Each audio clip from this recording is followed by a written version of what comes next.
Hey girl gang, just me for now.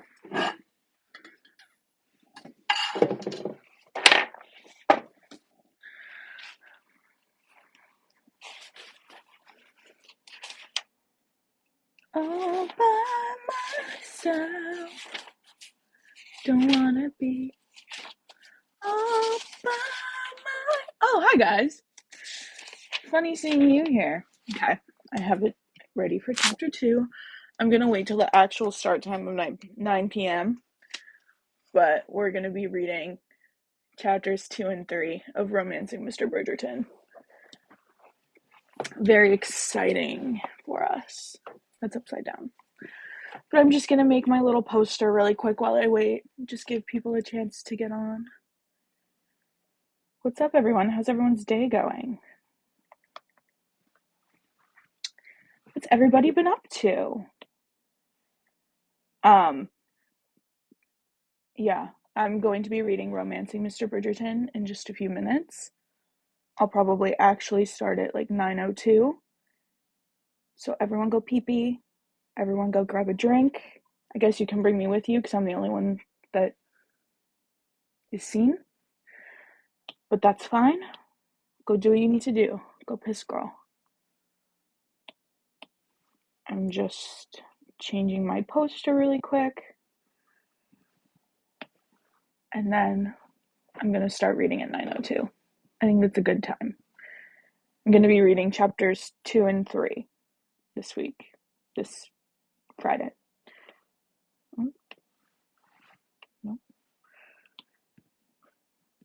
I just was watching. Oh my gosh, okay, you guys, embarrassing story for me, but kind of funny. Last night I was working and I was working with a coworker and I had some like downtime and I was just scrolling. I had my phone next to me and an AirPod in and I would like switch TikToks and I was doing something and I left it on like a pollen edit. And so it was just like playing over and over because it was like a song. So it was essentially like I was listening to music. And then my coworker walks up and he goes, "Okay, Colin Bridgerton." And I was like, "Whoa, wait, what?" And then I looked down at my phone and I was kind of embarrassed. But yep, that was my night last night. But I have shown him pictures of Colin Bridgerton before when we were talking about like celebrity crushes and whatever. I was like, this is what I'm obsessed with right now. And he sees the appeal. He gets it. So that's nice. At least he wasn't like, "Who's that?" He was like, "Okay, Colin Bridgerton." He knows. He understands. He gets it. Okay. Oh, not PDF. All right, girl gang. How's everyone doing? Has everyone caught up on? If you weren't here for the first reading, have you read the prologue in chapter 1? Should we do like a short summary? Should we do a short summary of the prologue in chapter 1? I'll have to do it off the top of the dome, which will be not great because I'm a silly goose who never knows what's happening. Na, na, na, na, na, na, na. Switch. Okay. Oh, done.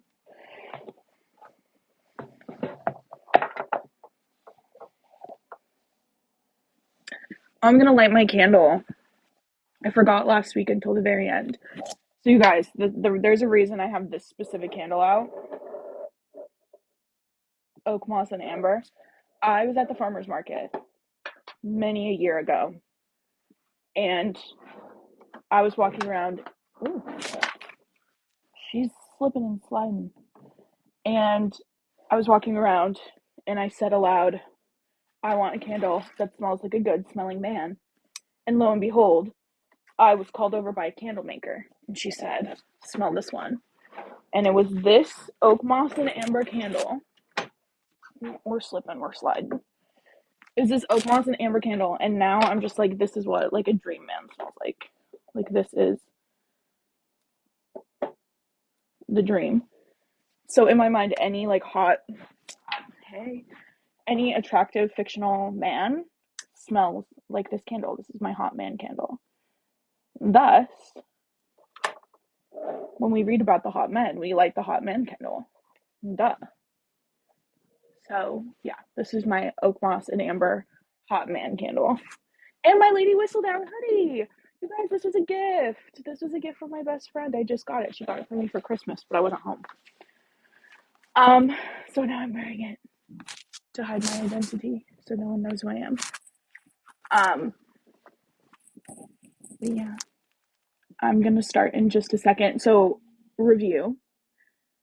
In the prologue, we have the Colin Penelope meet cute when Penelope is 2 days shy of 16. She knocks him off she is walking through the park with her mom and her sisters, and Colin is riding with his brothers through the park. Penelope's bonnet flies off in the wind and hits Colin in the face. He falls off his horse. And instead of like getting mad that he just got knocked into a puddle, he laughs and he's kind. And that's when Penelope falls in love with him, literally like love at first meeting. Super cute. And then unfortunately later in the prologue we get and I'm certainly not going to marry Penelope Featherington, where he says it to his brothers on the stoop. Very much opposed to in the show when he says, not in your wildest dreams, or some variation thereof to a group of men at Penelope's own house. But that's fine. That's just a little difference between show and book, so let's keep that in mind. And then we get chapter 1 of the book, where Penelope is kind of just like fighting for her life. Her mom's talking about how since Penelope's never going to be married, that they're going to grow old together and Penelope's going to care for her. And Penelope's like, that is not the dream, Miss Queen. They get news from Lady Whistledown that Colin is home from Greece, but it turns out he's actually home from Cyprus, but that is so inconsequential. But that does spur the thought that maybe Lady Whistledown has messed up before in Eloise's mind and in Penelope's, because, hey, no spoilers, but we don't know who Lady Whistledown is. We don't know who Lady Whistledown is in the book. But anyway, yeah. Yeah, and then Colin's home. There's a conversation between Lady Featherington and Penn about how Colin's home, so maybe he'll date Felicity, not date, but maybe he'll be looking for a wife this time, and Felicity is of an age. Felicity is Penn's younger sister, who only exists in the book. She's like Hyacinth's age. And so her and Penn get into it a little bit about how Felicity's too young for Colin, and her mom's like, well, what, do you expect him to marry someone your age? Because in the book, Penn is 27 knocking on 28. She is essentially a spinster, and we'll see how that goes. That's going to come up again. And if we remember the clip we just got, Penn calls herself a spinster, but she calls herself a spinster at like 19. It's a Coca-Cola, don't worry. She calls herself a spinster at like 19, and I'm like, okay, mood, but a little dramatic. Yeah. But then we did get a little bit of Colin Pop talking to Anthony. Anthony's just like, you don't have to get married, but just don't forcefully not get married, essentially. Just don't be opposed to it. And then Colin deflects and he runs away, which we love. But yeah, that's where we are beginning chapter 2. I'm going to go ahead and get started. This is the copy of the book we're reading from. This is chapter 2, page 33.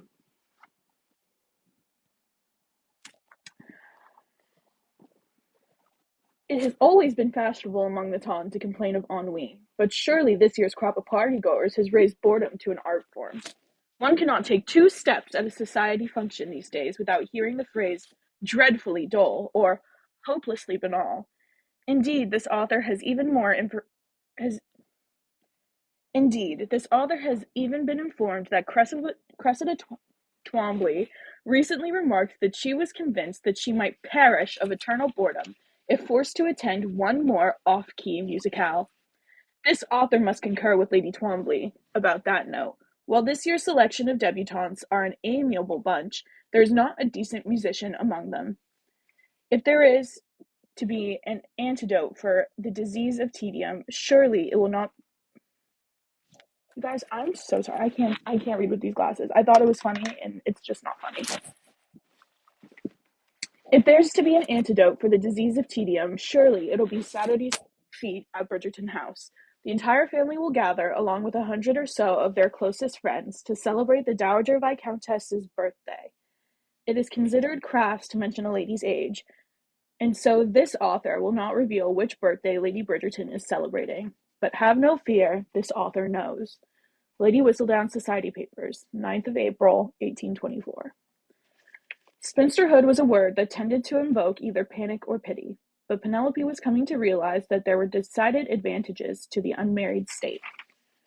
First of all, no one really expected the spinsters to dance at balls, which meant that Penelope was no longer forced to hover at the edge of the dance floor, looking this way and that, pretending that she didn't really want to dance. Now she could sit off to the side with the other spinsters and chaperones. She still wanted to dance, of course. She rather liked dancing, and she was actually quite good at it, not that anyone ever noticed. But it was much easier to feign disinterest the further one got from the waltzing couples. Second, the number of hours spent in dull conversation had drastically reduced. Mrs. Featherington had officially given up hope that Penelope might ever snag a husband, and so she'd stopped thrusting her in the path of every third-tier eligible bachelor. Portia had never really thought Penelope had a prayer of attracting the attention of a first or second-tier bachelor, which was probably true. But most of the third-tier bachelors were classified as such for a reason, and sadly, that reason was often personality or lack thereof, which when combined with Penelope's shyness with strangers, didn't tend to promote sparkling conversation. And finally, she could eat again. It was maddening, considering the amount of food generally on display at the Tons parties, but women on the hunt for husbands weren't supposed to exhibit anything more robust than a bird's appetite. This, Penelope thought gleefully, as she bit into what had to be the most heavenly eclair outside of France, had to be the best spinster perk of all. Good heavens, she moaned. If sin could take a solid form, it surely would be a pastry, preferably one with chocolate. That good, eh? Penelope choked on the eclair, then coughed, sending a fine spray of pastry cream through the air. Colin! She gasped, fervently praying that the largest globs had missed his ear. Penelope, he smiled warmly. It's good to see you. And you. He rocked on his heels once, twice, thrice, then said, You look well. And you, she said, too preoccupied with trying to figure out where to set down her eclair to offer much variety to her conversation. That's a nice dress, he said, motioning to her green silk gown. You guys, should we pause and talk about that? All right, make a note. Colin is complimenting her green silk gown. Put in a note. Make a note. Page 35. She smiled ruefully, explaining, It's not yellow. So it's not, he grinned, and the ice was broken. It was strange, because one would think her tongue would be tied, the tightest around the man she loved. But there was something about Colin that set everyone at ease. Maybe Penelope had thought, on more than one occasion, part of the reason she loved him was that he made her feel comfortable with herself. Eloise tells me you had a splendid time in Cyprus, she said. He grinned. Couldn't resist the birthplace of Aphrodite, after all. Penelope found herself smiling as well. His good humor was infectious, even if the last thing she wanted to do was take part in a discussion of the goddess of love. Was it as sunny as everyone says? She asked. No, forget I asked. I can see from your face that it was. I did acquire a bit of a tan, he said with a nod. My mother nearly fainted when she saw me. From delight, I'm sure, Penelope said emphatically. She misses you terribly when you're gone. He leaned in. Come now, Penelope. Surely you're not going to start in on me? Between my mother, Antony, Eloise, and Daphne, I'm liable to perish from guilt. Not Benedict? She couldn't help quipping. He shot her a slightly smirky look. He's out of town. Well, that explains his silence. He narrowed his eyes, his narrowed eyes matched his crossed arms to perfection. You've always been cheeky. Did you know that? I hide it well. she said modestly. It's easy to see, he said with a dry voice, why you are such good friends with my sister. I'm assuming you intended that as a compliment? I'm fairly certain I'd be endangering my health if I'd intended it any other way. Penelope was standing there, hoping she'd think of a witty rejoinder when she heard a strange, wet, splattish sound. She looked down to discover that a large, yellowish blob of pastry cream had slid from her half-eaten eclair and landed on the pristine wooden floor. She looked back up to find Colin's oh-so-green eyes dancing with laughter, even as his mouth fought for a serious expression. Well, now, that's embarrassing, Penelope said, deciding that the only way to avoid dying of mortification was to state the painfully obvious. I suggest, Colin said, raising one brow into a perfectly debonair arch. Lord heaven, bless me, so sorry. I suggest, Colin said, raising one brow into a perfectly debonair arch, that we flee the scene. Penelope looked down at the empty carcass of the eclair, still in her hand. Colin answered her with a nod towards a nearby potted plant. No! She said, her eyes growing wide. He leaned in closer. I dare you. Her eyes darted from the eclair to the plant and back to Colin's face. I couldn't, she said. As far as naughty things go, this one is fairly mild, he pointed out. It was a dare, and Penelope was usually immune to such childish ploys, but Colin's half-smile was difficult to resist. Very well, she said, squaring her shoulders and dropping the pastry into the soil. She took a step back, examined her handiwork, looked around to see if anyone besides Colin was watching her, then leaned down and rotated the pot so that a leafy branch covered the evidence. I didn't think you'd do it, Colin said. As you said, it's not terribly naughty.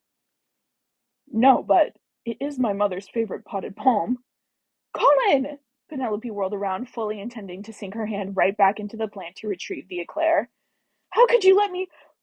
Wait a second. She straightened, her eyes narrowed. This isn't a palm. He was all innocence. It's not? It's a miniature orange tree. He blinked. Is it now? She scowled at him, or at least she hoped it was a scowl. It was difficult to scowl at Colin Bridgerton. Even his mother had once remarked that it was nearly impossible to reprimand him. He would just smile and look contrite and say something funny, and you just couldn't stay angry with him. You simply couldn't do it. You were just trying to make me feel guilty, Penelope said. Anyone could confuse a palm with an orange tree. She fought the urge to roll her eyes. Except for the oranges. He chewed on his lower lip, his eyes thoughtful. Yes, one would think they'd be a bit of a giveaway. You're a terrible liar, did you know that? He straightened, tugging slightly at his waistcoat as he lifted his chin. Actually, I'm an excellent liar, but what I'm really good at is appearing appropriately sheepish and adorable after I'm caught. What Penelope wondered was she meant to say to that, because surely there was no one more sheepishly adorable, than Colin Bridgerton with his hands clasped behind his back, his eyes flitting along the ceiling and his lips puckered into an innocent whistle. When you were a child, Penelope asked, abruptly, changing the subject, were you ever punished? Colin immediately straightened to attention. I beg your pardon?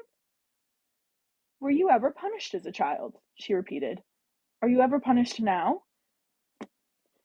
Colin just stared at her, wondering if she had any idea what she was asking. Probably not. He said, mostly because he hadn't anything else to say. She let out a vaguely patronizing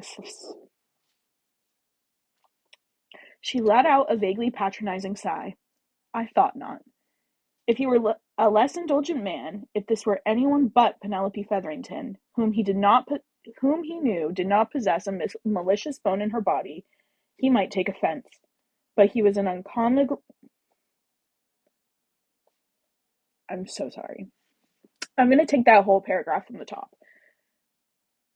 She let out a vaguely patronizing sigh. I thought not. If he were a less indulgent man, and if this were anyone but Penelope Featherington, whom he knew did not possess a malicious bone in her body, he might take offense. But he was an uncommonly easy-going fellow, and this was Penelope Featherington, whom had been a faithful friend to his sister for God knows how many years. So instead of adopting a hard, cynical stare, which admittedly was an expression that he'd never excelled, he merely smiled and muttered, "Your point being?" "Do not think I mean to criticize your parents," she said, with an expression that was innocent and sly at the same time. "I would never dream of implying that you were spoiled in any way." He nodded graciously. "It's just that—" She leaned in as if imparting a grave secret. "I rather think that you could get away with murder if you so chose." He coughed, not to clear his throat, and not because he wasn't feeling well, but rather because he was so damn startled. Penelope was a funny character. No, that wasn't quite right. She was surprising. Yes, that seemed to sum her up. Very few people really knew her. She had certainly never developed a reputation as a sterling conversationalist. He was fairly certain she made it through 3-hour parties without ever venturing beyond words of a single syllable. But when Penelope was in the company of someone with whom she felt comfortable, and Colin realized that he was probably privileged to count himself among the number, she had a dry wit, a sly smile, and evidence of a very intelligent mind indeed. Colin's seeing Penelope a little bit more than he ever has before. Very exciting. Penelope Go to Therapy Challenge. So real. He wasn't surprised that she never attracted any serious suitors for her hand. This is where this guy starts to piss me off. I'm going to take it back to when he's complimenting her and read all the way through. But when Penelope was in the company of someone with whom she felt comfortable, and Colin realized that he was probably privileged to count himself among that number, she had a dry wit, a sly smile, and evidence of a very intelligent mind indeed. He wasn't surprised that she never attracted any serious suitors for her hand. She wasn't a beauty by any stretch, although upon close examination she was more attractive than he'd remembered her to be. Her brown hair had a touch of red to it, highlighted nicely by the flickering candles, and her skin was quite lovely, that perfect peaches and cream complexion that ladies were always slathering their faces with arsenic to achieve. But Penelope's attractiveness wasn't the sort that men usually noticed, and her normally shy and occasionally even stuttering demeanor didn't exactly showcase her personality. Still, it was too bad about her lack of popularity. She would have made someone a perfectly good wife. "So you're saying," he mused, steering his mind back to the matter at hand, "that I should consider a life of crime?" "Nothing of the sort," she replied, a demure smile on her face. "Just that I'd rather suspect you could talk your way out of anything." And then, unexpectedly, her mien grew serious, and she quietly said, "I envy that." Colin surprised himself by holding out his hand and saying, "Penelope Featherington, I think you should dance with me." And then Penelope surprised him by laughing and saying, "That's very sweet of you to ask, but you don't have to dance with me any longer." His pride felt oddly pricked. "What the devil do you mean by that?" She shrugged. "It's official now. I'm a spinster. There's no longer a reason to dance with me just so that I don't feel left out." "That's not why I dance with you," he protested, but he knew that it was exactly the reason, and half the time he'd only remembered to ask because his mother had poked him, hard, in the back and reminded him. She gave him a faintly pitying look, which galled him, because he never thought to be pitied by Penelope Featherington. If you think," he said, feeling his spine grow stiff, "that I'm going to allow you to wiggle out of a dance with me now, you're quite delusional." "You don't have to dance with me just to prove you don't mind doing it," she said. "I want to dance with you," he fairly growled. "Very well," she said, after what seemed to be a ridiculously long pause. "It would surely be churlish of me to refuse." "It was probably churlish of you to doubt my intentions," he said, as he took her by the arm. "But I'm willing to forgive you if you can forgive yourself." She stumbled, which made him smile. "I do believe I'll manage," she choked out. "Excellent," he offered her a bland smile. "I'd hate to think of you living with the guilt." The music was just beginning, so Penelope took his hand and curtsied as they began the minuet. It was difficult to talk during the dance, which gave Penelope a few moments to catch her breath and gather her thoughts. Perhaps she had been a bit too harsh with Colin. She should have she shouldn't have scolded him for asking her to dance, when the truth was, those dances were among her most cherished memories. Did it really matter if he'd only done it out of pity? It would have been worse if he never asked her at all. She grimaced. Worse still, did this mean that she had to apologize? There was something. Was there some. Who's talking, Carly? Who knows? Was there something wrong with that eclair? Colin inquired, the next time they stepped towards each other. A full 10 seconds passed before they were close enough again for her to say, I beg your pardon? You look as if you swallowed something vile, he said, loudly this time, for he'd clearly lost patience with waiting for the dance to allow them to speak. Several people looked over, then stepped discreetly away as if Penelope might actually be sick right there on the ballroom floor. Do you need to shout it to the entire world? Penelope hissed. You know, he said thoughtfully, bending into an elegant bow as the music drew to the close. That was the loudest whisper I've ever heard. He was insufferable, but Penelope wasn't going to say so, because it would only make her sound like a character in a very bad romantic novel. She'd read one just the other day in which the heroine used the word, or one of its synonyms, on every other page. Thank you for the dance, she said once they'd reached the perimeter of the room. She almost added, You can now tell your mother that you've fulfilled your obligations, but immediately regretted her impulse. Colin hadn't done anything to deserve such sarcasm. It wasn't his fault that men only danced with her when forced to by their mothers. He'd always at least smiled and laughed while doing his duty, which is more than she could say for the rest of the male population. He nodded politely and murmured his own thanks. They were about to part ways when they heard a loud female voice bark out, Mr. Bridgerton! They both froze. It was a voice they both knew. It was a voice everyone knew. Pause. Who is it? Everyone, who is it? Who's there? Who's calling for Colin? Everyone take a guess. Lady Danbury Slay. Frankie. Points for Frankie. Sorry, I need to wet my whistle.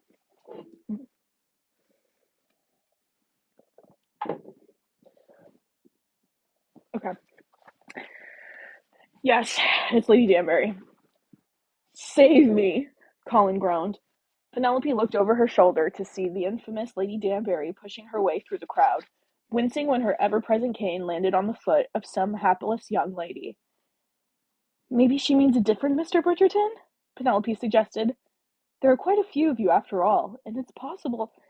I'll give you £10 if you don't leave my side, Colin blurted out. Penelope choked on air. Don't be silly, 20. Done, she said with a smile, not because she particularly needed the money, but rather because it was strangely enjoyable to be extorting it from Colin. She's so real. Extort money from him, yes. Lady Danbury, she called out, hurrying to the elder lady's side. How nice to see you. Nobody ever thinks it's nice to see me, Lady Danbury said sharply, except maybe my nephew, and half the time I'm not even sure about him. But I thank you for lying, all the same. Colin said nothing, but she still turned in his direction and swatted his leg with her cane. Good choice dancing with this one, she said. I've always liked her. More brains than the rest of her family put together. Penelope opened her mouth to defend at least her younger sister, when Lady Danbury barked out, Ha! After a barely second's pause, added, I noticed neither of you contradicted me. It's always a delight to see you, Lady Danbury, Colin said, giving her just the sort of smile he might have directed at an opera singer. Glib this one is, Lady Danbury said to Penelope. You'll have to watch out for him. It's rarely necessary that I do, Penelope said, as he is most often out of the country. See, Lady Danbury crowed again. I told you she was bright. You'll notice, Colin said smoothly, that I did not contradict you. The old lady smiled approvingly. So you didn't. You're getting smart in your old age, Mr. Bridgerton. It has occasionally been remarked that I possess a small modicum of intelligence in my youth as well. The important word in that sentence being small, of course. Colin looked at Penelope through narrowed eyes. She'd appeared to be choking on laughter. We women must look out for one another, Lady Danbury said to no one in particular, since it's clear that no one else will do so. Colin decided that it was definitely time to go. I think I see my mother. Escape is impossible, Lady Danbury crowed. Don't bother to attempt it, and besides, I know for a fact that you don't see your mother. She's attending to some brainless twit who tore the hem off her dress. She turned to Penelope, who was now exerting such effort to control her laughter that her eyes were glistening with unshed tears. How much did he pay you not to leave him alone with me? Penelope quite simply exploded. I beg your pardon, she gasped, clasping a hand over her horrified mouth. Oh no, go right ahead, Colin said expansively. You've been such a help already. You don't have to give me the £20, she said. I wasn't planning to. Only £20? Lady Danbury asked. I would have thought I'd be worth at least 25. Colin shrugged. I'm a third son. Perpetually short in the funds, I'm afraid. Ha! Yours plump in the pockets is at least 3 earls, Lady Danbury said. Well, maybe not earls, she added, after a bit of thought, but a few viscounts and most barons, to be sure. Colin smiled blandly. Isn't it considered impolite to talk about money in mixed company? Lady Danbury let out a noise that was either a wheeze or a giggle. Colin wasn't sure which, then said, It's always impolite to talk about money, mixed company or no, but when one is my age, one can do almost anything one pleases. I do wonder, Penelope mused, what one can't do at your age.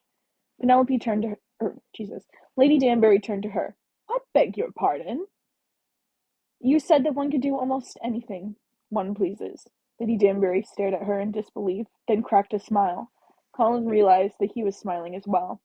I like her, Lady Danbury said to him, pointing at Penelope as if she were some sort of statue for sale. Did I tell you that I like her? I believe you did, he murmured. Lady Danbury turned to Penelope and said, her face a mask of utter seriousness. I do believe I couldn't get away with murder, but that might be all. All at once, both Penelope and Colin burst out laughing. Eh? Lady Danbury said. What's so funny? Nothing, Penelope gasped. As for Colin, he couldn't manage even that much. It's not nothing, Lady Danbury persisted, and I shall remain here and pester you all night until you tell me what it is. Trust me when I tell you that is not your desired course of action. Penelope wiped a tear from her eye. I just got through telling him, she said, motioning her with her head towards Colin, that he probably could get away with murder. Did you now? Lady Danbury mused, tapping her cane lightly against the floor the way someone else might scratch her chin while pondering a deep question. Do you know? But I think you might be right. A more charming man I don't think London has ever seen. Colin raised a brow. Now, why don't I think you mean that as a compliment, Lady Danbury? Of course it's a compliment, you dunderhead. Colin turned to Penelope. As opposed to that, which was clearly a compliment. Lady Danbury beamed. I declare, she said, or in all truth, declared. This is the most fun I've had all season. Happy to oblige, Colin said, with an easy smile. It's been an especially dull year, don't you think? Lady Danbury asked Penelope. Penelope nodded. Last year was a bit tedious as well. But not as bad as this year, Lady D persisted. Don't ask me, Colin said affably. I've been out of the country. I suppose you're going to say that your absence is the reason we've all been so bored? I wouldn't dream of it, Colin said with a disarming smile. But clearly, if the thought has crossed your mind, it must have some merit. Whatever the case, I'm bored. Colin looked over at Penelope, who appeared to be holding herself very, very still, presumably to stave off laughter. Heywood! Lady Danbury suddenly called out, waving over a middle-aged gentleman. Wouldn't you agree with me? A vaguely panicked expression drifted across Lord Heywood's face. Then, when it became clear that he could not escape, he said, I tried to make it a policy of always agreeing with you. Lady Danbury turned to Penelope and said, Is it my imagination, or are the men getting more sensible? Penelope's only answer was a non-committal shrug. Colin decided that she was a wise girl indeed. Sorry.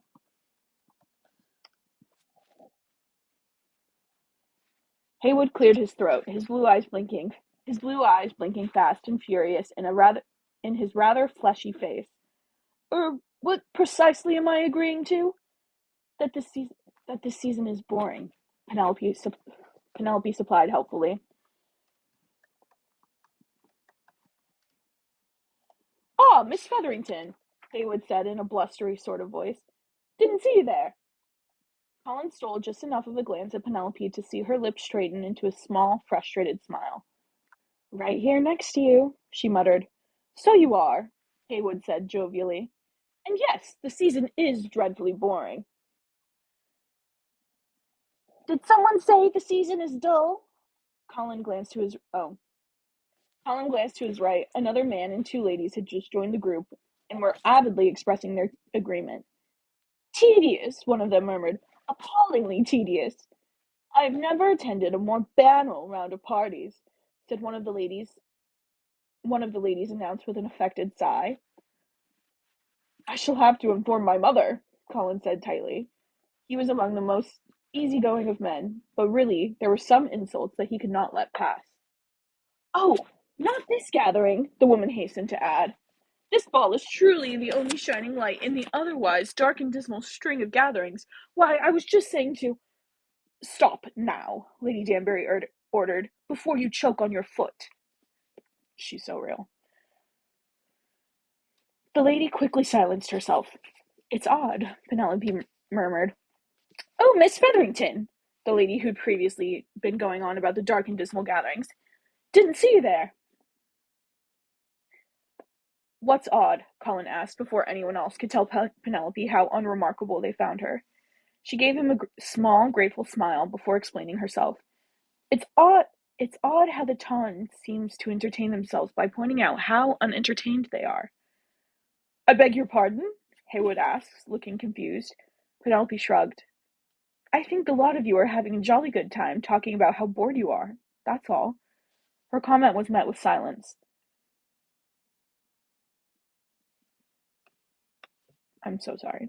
Her comment was met with silence.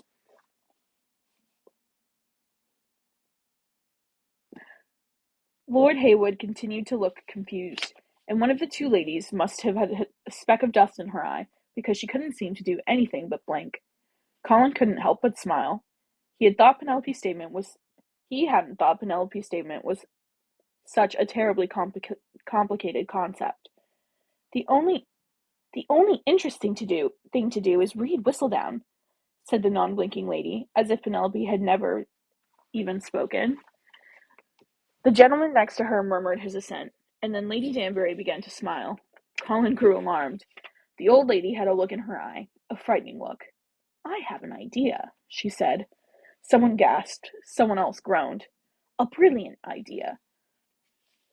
Not that any of your ideas are anything but, Colin murmured in his most affable voice. Lady Danbury shushed him with a wave of her hand. How many great mysteries are there in life, really? No one answered, so Colin guessed. 42? She didn't even bother to scowl at him. I'm telling you all, here and now. Everyone leaned in, even Colin. It was impossible not to indulge the drama of the moment. You are all my witnesses. Colin thought he heard Penelope mutter, Get on with it. £1,000, Lady Danbury said. The crowd surrounding her grew. £1,000, she repeated, her voice growing in volume. Really, she would have been a natural on the stage. £1,000! It seemed the entire ballroom had hushed into a reverent silence. To the person who unmasks Lady Whistledown. Dun dun dun! Carly is going to be funny reading aloud the carriage and engagement ball chapters. I might have to buy the audiobook for that part. I don't know if I can do that. Colin! Yeah. £1,000 to the person who unmasks Lady Whistledown. I wonder who it is. I wonder who Lady Whistledown is. If only there was a show to tell me at the end of season 1. I gotta put my garb back on. I've I've let my I've let my guard down. Is the audio okay? Rose, are you still here? Rose, Rose. Um, yeah, but Lady Danbury has placed a bounty. That's the word. A bounty on Lady Whistledown's head. I wonder who Lady Whistledown is. I wonder if we'll find out by the end of the book. Or perhaps the middle. Alright. Chapter 3. Maybe. Hold on. What are we thinking, girl gang? I'm just gonna go into chapter 3. This author would be remiss if it was not mentioned that the most talked about moment at last night's birthday ball at Bridgerton House was not the rousing toast to Lady Bridgerton, age not to be revealed, but rather Lady Danbury's impertinent offer of £1,000 to whoever unmasks me. Do your worst, ladies and gentlemen of the town. You haven't a prayer of solving this mystery. Lady Whistledown Society Papers, 12th of April, 1824. Precisely 3 minutes were required for news of Lady Danbury's outrageous dare to spread throughout the ballroom. Penelope knew this was true because she happened to be facing a large, and according to Kate Bridgerton, extremely precise grandfather clock when Lady Danbury made her announcement. At the words, £1,000 to the person who unmasks Lady Whistledown, the clock read 44 minutes past 10. The long hand had advanced no further than 47 when Nigel Burbrooke stumbled into the rapidly growing circle of people surrounding Lady Danbury and proclaimed her latest scheme, scrubbly good fun. And if Nigel had heard about it, that meant everyone had heard.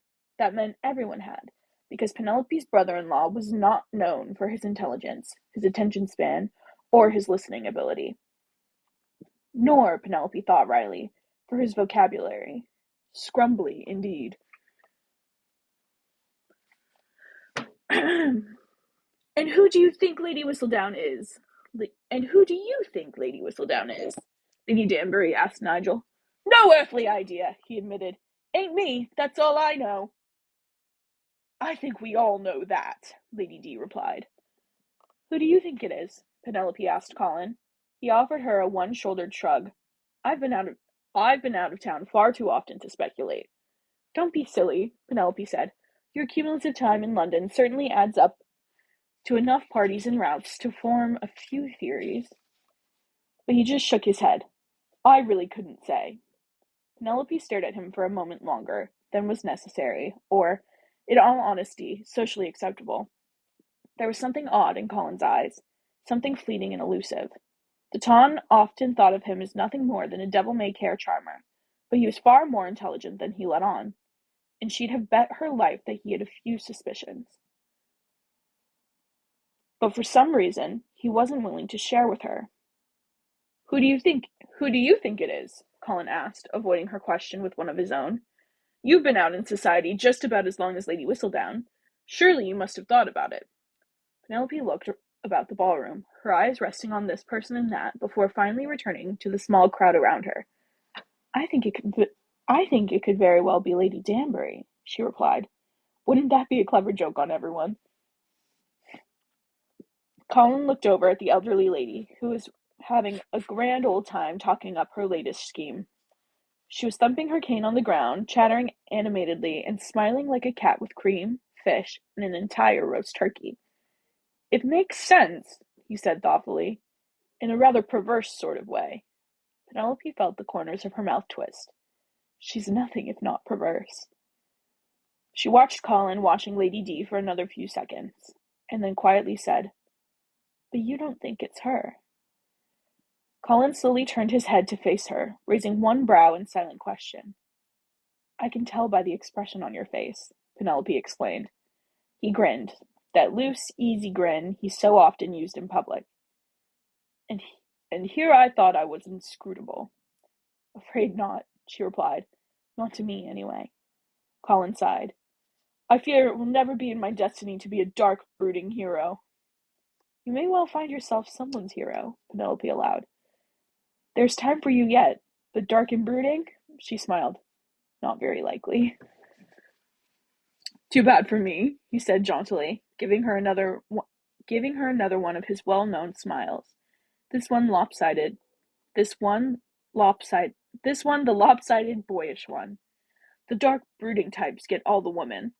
Penelope coughed discreetly, a bit surprised he'd be speaking of such things with her, not to mention the fact that Colin Bridgerton had never had trouble attracting women. He was grinning at her, awaiting a response, and she was trying to decide whether the correct reaction was polite, maidenly outrage, or a laugh. Or a laugh in an I'm such a good sport sort of chuckle, when Eloise quite literally skidded to a halt in front of them. Did you hear the news? Eloise asked breathlessly. Were you running? Penelope returned, truly a remarkable feat in such a crowded ballroom. Lady Danbury has offered £1,000 to whomever unmasks Lady Whistledown.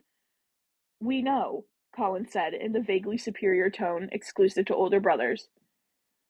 Eloise let out a disappointed sigh. You do? Colin motioned to Lady Danbury, who was still a scant few yards away. We were right there when it happened. Eloise looked annoyed in the extreme, and Penelope knew exactly what she was thinking. It would most probably relate to her in the following afternoon. It was one thing to miss an important moment. It was another entirely to discover that one's brother had seen the entire thing. That's so real. Well, people are already talking about it, Eloise said, gushing really. I haven't been witness to such excitement in years. Colin turned to Penelope and murmured, This is why I so often choose to leave the country. Penelope tried not to smile. I know you're talking about me, and I don't care, Eloise continued, barely pausing to take a breath. I tell you, the town's gone mad. Everyone, and I mean everyone, is speculating on her identity, although the shrewdest ones won't say a word. Don't want others to win on their hunch, don't you know? I think, Colin announced, that I'm not so in need of £1,000 that I care to worry about this. It's a lot of money, Penelope said thoughtfully. He turned to her in disbelief. Don't tell me that you're going to join in on this ridiculous game. She cocked her head to the side, lifting her chin in what she hoped was an enigmatic, if not enigmatic, at the very least slightly mysterious manner. I'm not so well-heeled that I can ignore the offer of £1,000, she said. Perhaps if we work together, Eloise suggested. God save me, was Colin's reply. Eloise ignored him, saying to Penelope, We could split the money. Penelope opened her mouth to reply, but Lady Danbury's cane suddenly came into view, waving wildly through the air. Colin had to take a quick step to the side just to avoid getting his ear clipped off. Miss Featherington, Lady D boomed. You haven't told me who you suspect. No, Penelope, Colin said, a rather smirky smile on his face. You haven't. Penelope's first instinct was to mumble something under her breath and hope that Lady Danbury's age had left her hard enough of hearing that she would assume that any lack of understanding was the fault of her own ears and not Penelope's lips. But even without glancing to her side, she could feel Colin's presence, sense his quirky, cocky grin egging her on, and she found herself standing a little straighter, with her chin perched just a little higher than usual. He made her more confident, more daring. He made her more herself, or at least the herself she wished she could be. Actually, Penelope said, looking Lady Danbury almost in the eye, I think it's you. A collective gasp echoed around them, and for the first time in her life, Penelope Featherington found herself at the very center of attention. Lady Danbury stared at her, her pale blue eyes shrewd and assessing. And the most amazing thing happened. Her lips began to twitch at the corners, and they widened until Penelope realized she was not just smiling, but positively grinning. I like you, Penelope Featherington, Lady Danbury said, tapping her right on the toe with her cane. And I'd wager that half the ballroom is of the same opinion, but no one else has the mettle to tell me so." "I really don't either," Penelope admitted, grunting slightly as Colin elbowed her in the ribs. "Obviously," Lady Danbury said with a strange light in her eyes, "you do." Penelope didn't know what to say to this. She looked at Colin, who was smiling at her encouragingly. Then she looked back to Lady Danbury, who looked almost maternal, which had to be the strangest thing of all. Penelope rather doubted that Lady Danbury had given maternal looks to her own children. "Isn't it nice?" the older lady said, leaning in so that only Penelope could hear her words, "to discover that we're not exactly who we thought we were?" And then she walked away, leaving Penelope wondering if maybe she wasn't quite what she thought she was. Maybe, just maybe, she was something a little bit more. Big sleigh for Penelope. Sorry, one second.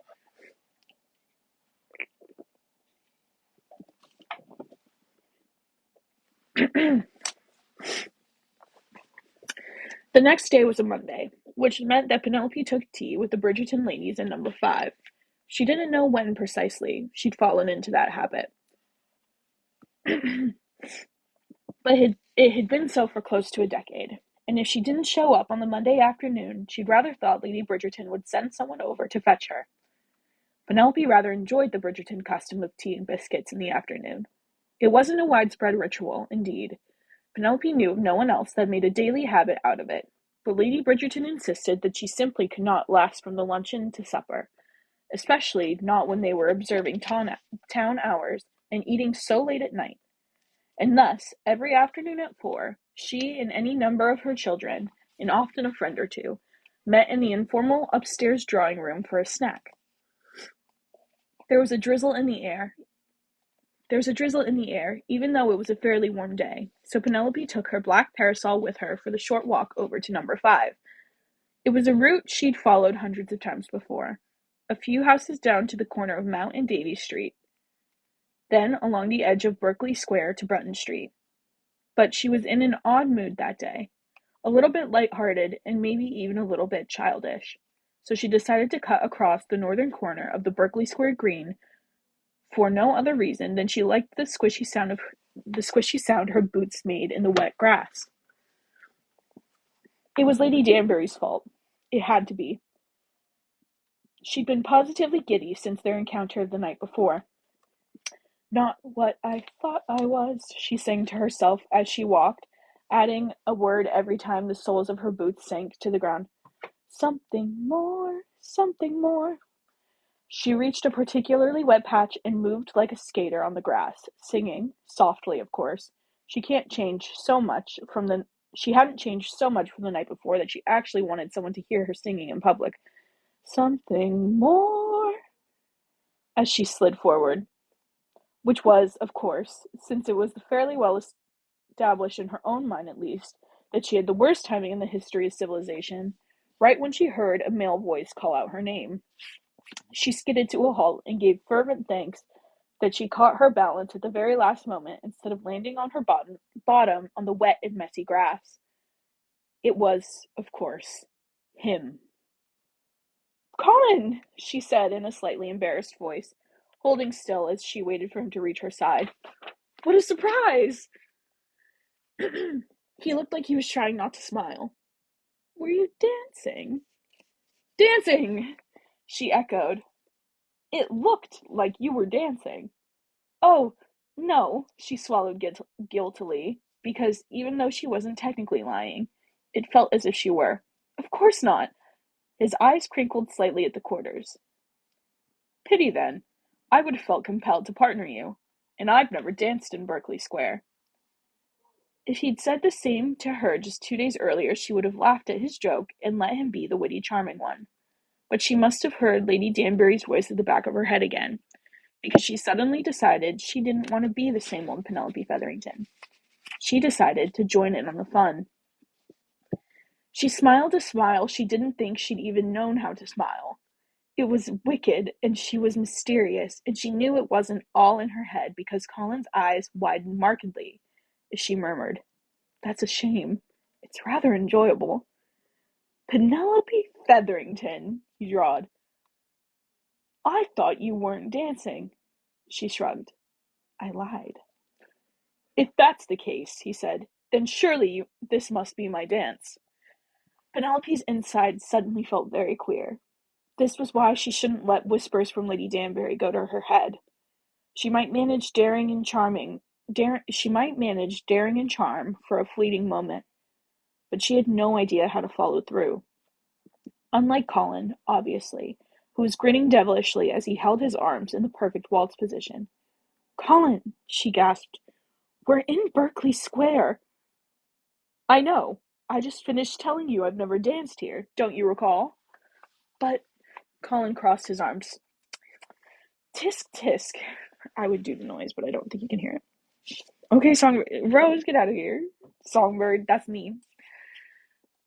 You can't issue a dare like that and then try to weasel your way out of it. Besides, dancing in Berkeley Square seems like the sort of thing a person ought to do at least once in his life. Wouldn't you agree?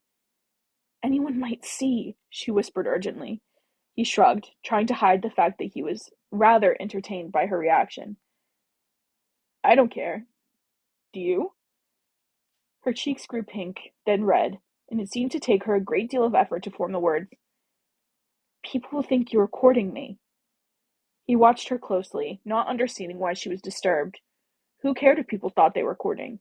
The rumor would soon be proven false, and they'd have a good laugh at society's expense. It was on the tip of his tongue to say, hang society, but he held silent.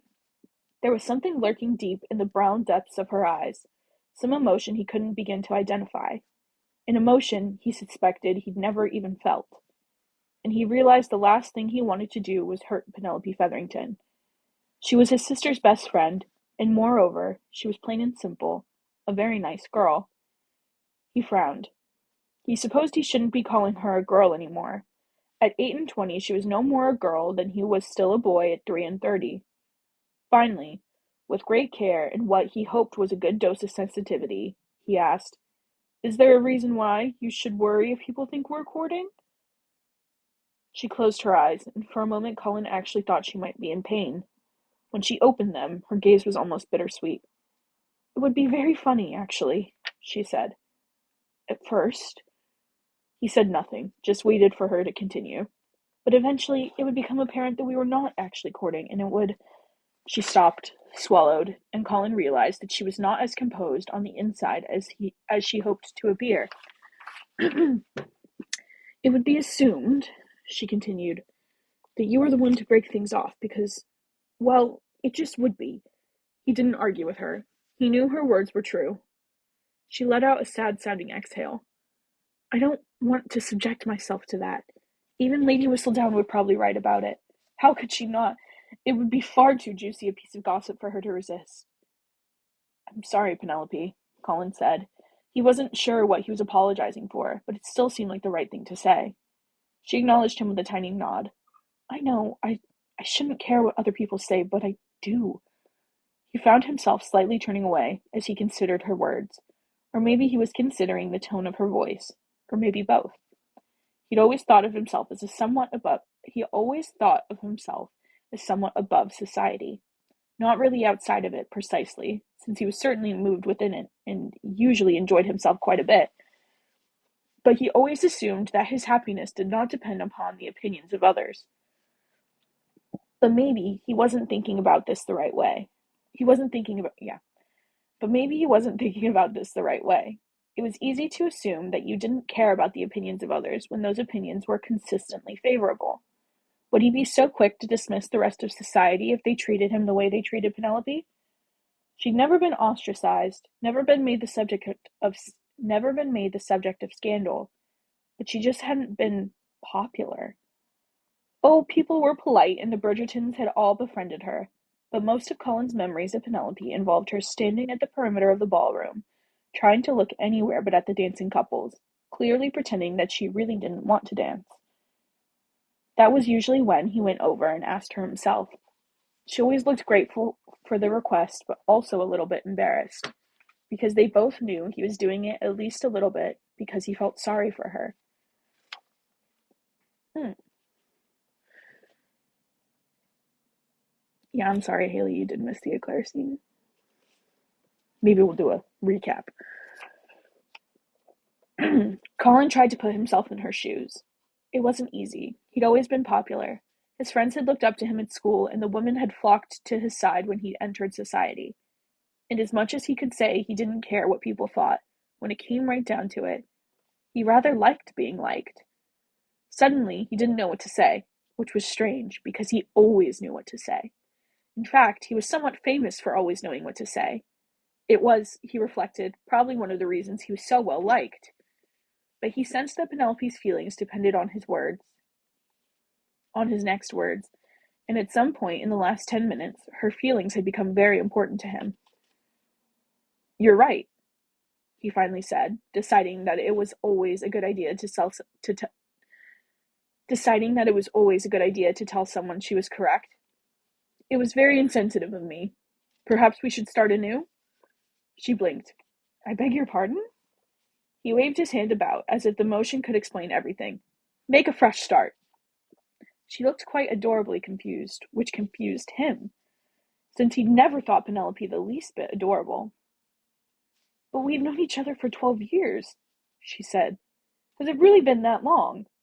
He searched his brain, but for the life of him he could not recall the event of their first meeting. "Never mind that. I meant just for this afternoon, you ninny." She smiled, clearly in spite of herself, and he knew that calling her a ninny had been the exact right thing to do, although, in all truth, he had no idea why. "Here we go," he said slowly, drawing his words out with a long flourish of his arm. "You are walking across Berkeley Square, and you spy me in the distance. I call out your name, and you reply by saying—" Penelope caught her lower lip between her teeth, trying for some unknown reason to contain her smile. What magical star had Colin been born under that he always knew what to say? He was the Pied Piper, leaving nothing but happy hearts and smiling faces in his wake. Penelope would have bet money, far more than the £1,000 Lady Danbury had offered up, that she was not the only woman in London desperately in love with the third Bridgerton. Me. He dipped his head to the side and then righted it. He dipped his head to the side, then righted it in a prompting sort of motion. "I would reply," Penelope said slowly. "I would reply." Colin waited 2 seconds and then said, "Really, any words will do." Penelope had planned to fix a bright grin on her face, but she discovered that the smile on her lips was quite genuine. I don't want my end to... trying to end my live. I'm still talking. Sorry.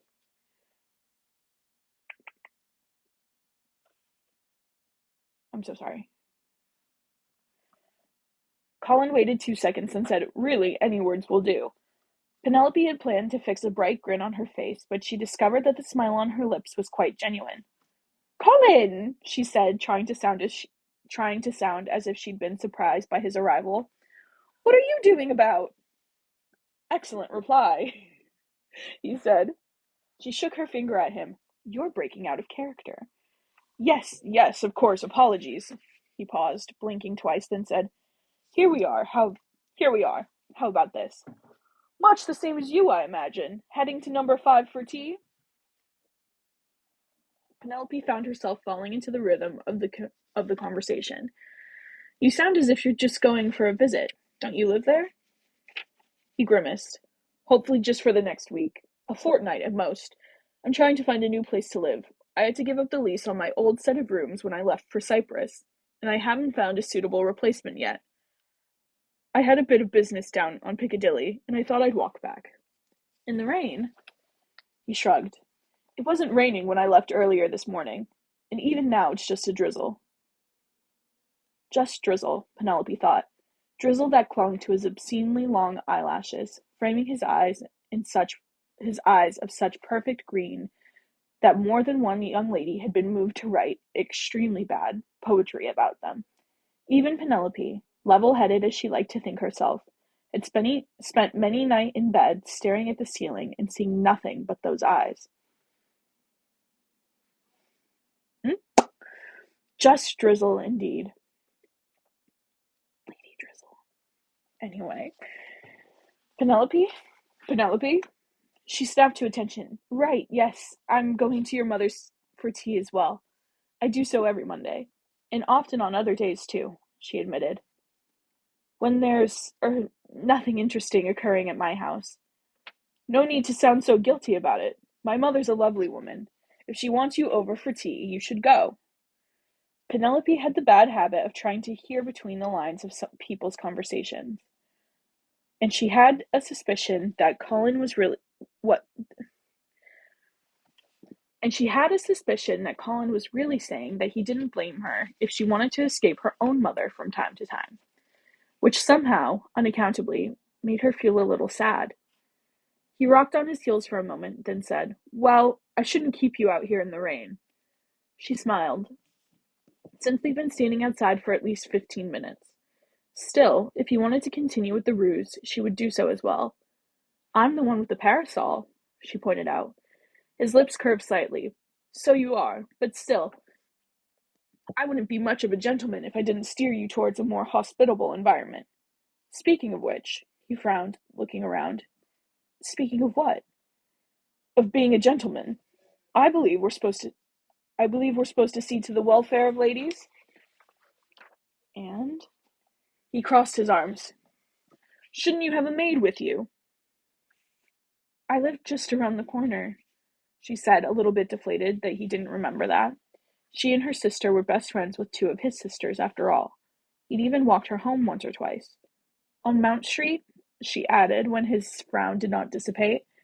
He squinted slightly, looking in the direction of Mount Street, although she had no idea what he hoped to accomplish by doing so. Oh, for heaven's sake, Colin, it's just near the corner of Davies Street. It can't be more than 5 minutes' walk to your mother's. 4 if I'm feeling exceptionally sprightly. I was just I was just looking to see if there were any darkened or recessed spots. He turned back to face her, where a criminal might lurk. In Mayfair? In Mayfair, he said grimly. I really think you ought to have a maid accompany you when you journey to and fro. I should hate for something to happen to you. Penelope, she was oddly touched by his concern, even though she knew he would have extended equal thoughtfulness to just about She was oddly touched by his concern, even though she knew he would have extended equal thoughtfulness to just about every female in his acquaintance. That was simply the sort of man he was. I can assure you that I observe all of the usual proprieties when I'm traveling longer distances, she said. But truly, this is so close. It's just a few blocks, really. Even my mother doesn't mind. Colin's jaw suddenly looked quite stiff. Not to mention, Penelope added, that I'm 28. What does that have to do with anything? I'm 33, if you cared to know. She knew that, of course, since she knew almost everything about him. Colin. Colin? She said with a slightly annoyed whine creeping into her voice. Penelope? He replied in exactly the same tone. She let out a long exhale before saying, I'm quite firmly on the shelf, Colin. I needn't worry about all the rules that plagued me when I was 17. I hardly think. One of Penelope's hands planted itself on her hip. Ask your sister if you don't believe me. He suddenly looked more serious than she He suddenly looked more serious than she had ever seen him. I make it a point not to ask my sister on mat I make it a point not to ask my sister on matters that relate to common sense. Colin, Penelope explained, that's a terrible thing to say. I didn't say I didn't love her. I didn't even say I don't like her. I adore Eloise, as you well know. However, anything that begins with however has got to be bad, Penelope muttered.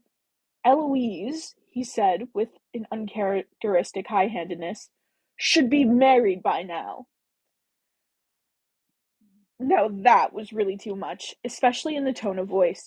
Some might say, Penelope returned with a self-righteous little tilt of her chin, that you should be married by now too. Oh, you are so proudly, you are, as you so proudly informed me, 33. His expression was slightly amused, but with that pale tinge of irritation that told her he would not remain amused for long. "Penelope, don't even— Ancient!" she chirped. He swore under his breath, which surprised her, since she didn't think she He swore under his breath, which surprised her, since she didn't think she'd ever heard him do so in the presence of a lady. She probably should have taken it as a warning, but she was too riled up. She supposed the old saying was true. Courage spawned more courage. Or maybe it was more that recklessness emboldened more recklessness, because she just looked at him, or she fighting for my life. Or maybe it was more that recklessness emboldened more recklessness, because she just looked at him archly and said, "Weren't both of your older brothers married by the age of 30?" To her surprise, Colin merely smiled and crossed his arms, as he leaned one shoulder against the tree that they were standing beneath. "My brothers and I are very different men." It was, Penelope realized, a very telling statement, because so many members of the town, including the fabled Lady Whistledown, made so much of the fact that the Bridgerton brothers looked so alike. Some had even gone so far as to call them interchangeable. Penelope hadn't thought any of them were bothered by this. In fact, she'd assumed they'd all felt flattered by the comparison, since they seemed to like each other so well. But maybe she was wrong. Or maybe she'd never looked closely enough. Which was rather strange, because she felt as if she'd spent half her life watching Colin Bridgerton. One thing she did know, however, and should have remembered, was that if Colin had any sort of temper, he had never chosen to let her see it. Surely she'd flattered herself when she thought that her little quip about his brothers marrying before he turned 30 might set him off. No, his method of attack was a lazy smile, a well-timed joke. If Colin ever lost his temper— Penelope shook her head slightly, unable even to fathom it. Colin would never lose his temper, at least not in front of her. He'd have to really, truly, no, profound, he'd have to be really, truly, no, profoundly upset to lose his temper. And that kind of fury could only be sparked by someone you really, truly, profoundly cared about. Colin liked her well enough, maybe even better than he liked most people, but he didn't care. Not that way. "Perhaps we should just agree to disagree," she finally said. "On what?" She couldn't remember. On what a spinster may or may not do?" He seemed amused by her hesitation. "That would probably require that I defer to my younger sister's judgment in some capacity, which would be, as I'm sure you can imagine, very difficult for me." "But you don't mind deferring to my judgment?" His smile was lazy and wicked. "Not if you promise not to tell another living soul." He didn't mean it, of course, and she knew he didn't mean it. But that was his way. Humor and a smile that could smooth any path. And blast him, it worked, because she heard herself sighing and felt herself smiling, and before she knew it, she was saying, "Enough, let's be on our way to your mother's." Colin grinned. "Do you think she'll have biscuits?" Penelope rolled her eyes. "I know she'll have biscuits." "Good," he said, taking off at a lope and half dragging her with him. "I do love my family, but I really just go for the food." He's so real for that. End of chapter 3. Thank you, Christmas Fair. I'm fighting for my life. This is, I said it's time, but, she looks tired. Let's put these back on. She looks a little raggedy. I said it last time. I don't read aloud normally, only when I'm feeling extremely alone. I like to read aloud in a British accent, but my British accent is not good enough for the live, so I saved that for myself. But I haven't read aloud since like 7th grade, because why would I? So it's a little stilted. I'm trying my best. Hopefully by like chapter 6, I'm better at it. I also can't wait to watch season 3. I have so many thoughts that have now officially been compiled into a podcast, which you can find, link in bio. A little embarrassed by it, because I'm a little more out of pocket than I'd like anyone to know. fun did I do with my friend Rose? Rose is a funny girl. There's so much build up this season in these characters. There is, and I know it's gonna like so much is happening. I know it's gonna be different from the book because it simply has to be because they're not 28 and 33. They're like 19 and 22. Um, but hey, I'm still gonna eat it up with a spoon. I love it so much. There are so many little things like that I think are gonna just be played on and not completely happen. Like even just reading this chapter 3 or whenever the eclair scene was, it's like Pen's wearing a green dress, Colin compliments her dress. Like I think we're gonna see that based on the teaser we just got, so like it's really exciting. It's a killer to wait for this season. I need another trailer. Oh, you're so real. That is so real. Waiting for you is like waiting for rain in this drought. Useless and disappointing. I'm kidding. May 16th cannot come fast enough. um I sit here and I wait and I wait and I wait. uh yeah, I need them. That first trailer that I got when they were like actually moving and breathing and talking, I was like, they're real. Like they actually like filmed. Like there's actually a season somewhere on someone's laptop. Like it exists. I was so gooped and gagged. I'm so excited. And I'm like, they're gonna kiss. Like what? These characters are gonna kiss. It's so funny watching the two leads like in interviews, and I'm like, I know what you did. I stopped moving and breathing and talking when I saw that. Haley, you're so real. I was, I just kept going, but then he said, I miss you. And I talked about this so many times. I've recorded myself talking about this. I've posted myself talking about this. I talk about it every live. But I miss you. I screamed it in my room alone. In this room, me in my bunk beds. I screamed. Yeah.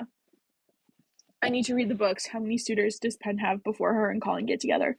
Goose egg. She has in the book. She has spoilers because that's gonna be whatever. In the book, she has no suitors. She's 28 and she's a spinster.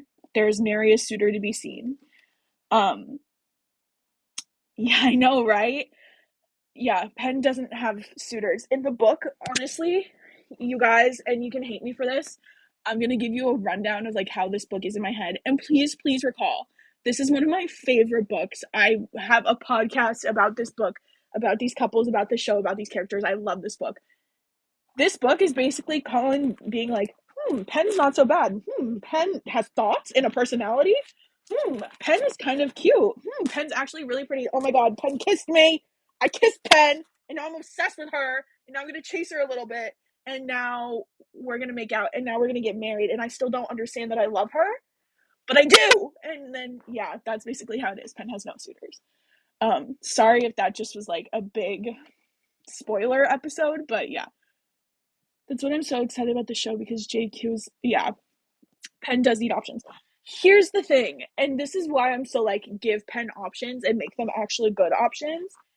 And I've talked about it, I think, in our last podcast episode, but I like, we know Lord Devling is going to be like her main suitor, right? In the show. Um, I don't want him to be like inherently problematic. I want him to be like a good choice, but her to still choose Colin because she loves Colin. Like that's my preference. I want her to actually have good choices.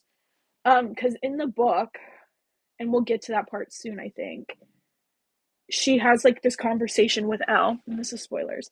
She has this conversation with Elle, um, where Elle is basically just talking about like how they're gonna be spinsters together and whatever, and how it's like essentially a choice to be spinsters. And Penn is like, yeah, thinking like, yeah, I would prefer to marry for love, but in reality, like, if someone asked, she would probably say yes, but no one's asked her, and Elle has turned down like um, three proposals at that point, which is heartbreaking. I feel so bad for my girl. Uh, so do they have moments before they court slash marry, like Daphne and Kate? Yeah, they smooch before marriage for sure. Um, I don't know if that's a spoiler. They do smooch. It's a romance book. Yeah, but it's good. I've read the first 7. I've not read Gregory's book. I have it right here.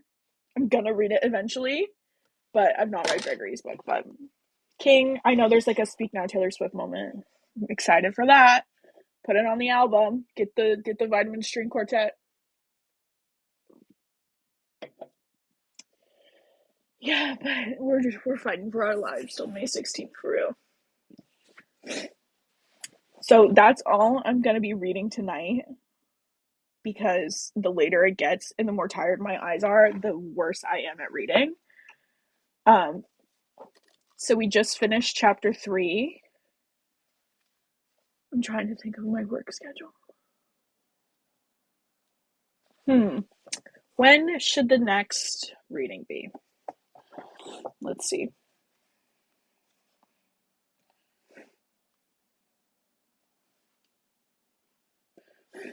I can do tomorrow at 9. So chapter, need more trailers. That's so real. I need to see Nicola Coughlin in her pen garb. I need more. I need more pen glow up. And I shrimply need to see Luke Newton in his glory. Like, that man is so attractive to me. And that's embarrassing to say. If he ever sees this, I'll scream. Don't perceive me. You're not invited. Everyone on earth is invited to these reads except for Luke and Nicola. Like, I'm so sorry. I love you guys. Heart, heart, heart. Don't perceive me. Not allowed. Yeah. Oh, I probably shouldn't. Don't look at that. Next reading will be tomorrow at 9 p.m. We'll do chapter 4 and possibly chapter 5. Yeah, so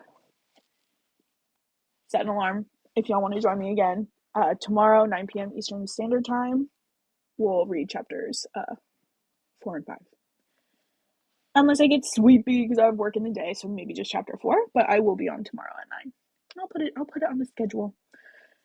So thank you for joining me. It's been super real. I'm gonna go to bed. Oh, thank you, Christmas fair, fairy fair, fairy, Christmas fair, Christmas. It's been real. Thank you for joining me. It's been super fun. Thank you for commenting. This is good lighting. Maybe Luke Newton is invited. Maybe Nicola is invited. If I look cute. But if you just see my reading face going like this because I need glasses, don't perceive me. Yeah, I'll catch you guys later. It's been real. Bye. Maybe leave.